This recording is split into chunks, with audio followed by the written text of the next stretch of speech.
Science, math, and reading, they're core courses at the foundation of education, but now it seems there are cracks forming in at least one of those areas. Data from the State Education Department shows more than half of students transitioning from middle school to high school are underperforming on standardized tests that measure reading. Here lately, whenever you hear about a drop in educational scores, people chalk it up to time lost in the classroom due to the pandemic. But in this case, the losses predate the pandemic. News 19's Caitlin Hagwood takes a deep dive into the issue and efforts being taken to help students read to learn.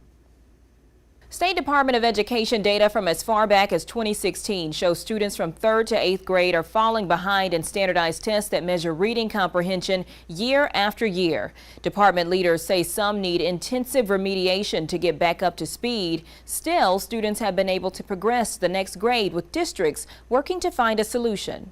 It's not that they can't read, it's they have a difficult time comprehending what they're reading. Dr. David Mathis is the Deputy Superintendent of College and Career Readiness with the State Department of Education. His office oversees standards and literacy for students across the state. In high school, oftentimes their textbooks are very dense, they're very long passages to read. As they struggle, that escalates the problem. The State College and Career Ready Assessment, or SC Ready, measures progress in English language arts. This includes reading, writing, and communication.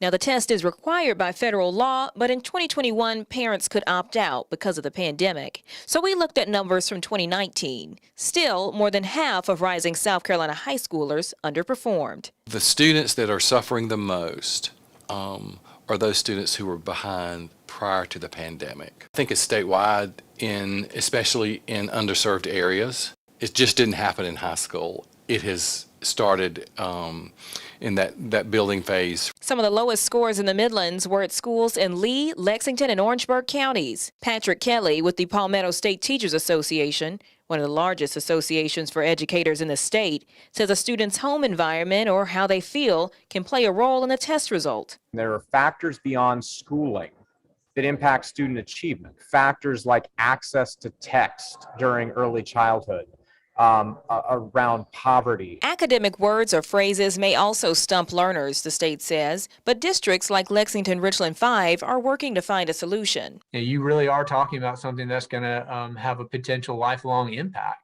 Joe Eberlin is the assistant principal for instruction at Dutch Fork High School. It's not so much the actual ability to read, it is more that comprehension piece. It's more the stamina to sit for 10, 15 minutes on one reading passage can be a challenge. They're piloting a new literacy program to work on reading stamina and confidence. We often see fewer students needing the course in the second year. So how did we get here?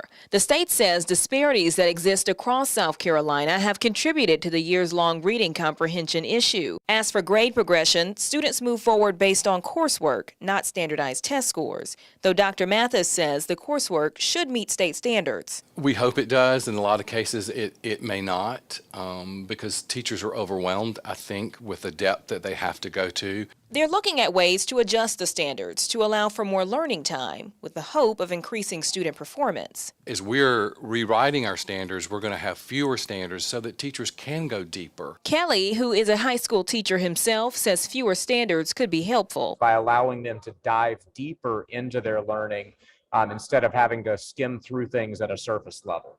I think we also need to create a more holistic assessment regimen beyond a simple one-time high-stakes test. Dr. Mathis says parents can help too. Go to the school and talk to the principal, the guidance counselor, the teacher, and ask clearly, how is my child succeeding? What more can we do? Are there things that we can do, I can do at home to help? The State Department of Education is working to provide training and resources to districts to try to help with this issue. Now, if you'd like to see how your student school is performing, we do have a link to the data on our website, WLTX.com.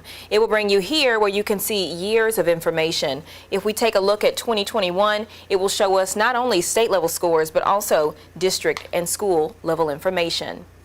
Caitlin Hagwood, News 19, WLTX. Kaylin, thank you. The State Education Department says they've been working now to rewrite its standards for a little over a year now and hope to have those for English language arts available for public review in the fall.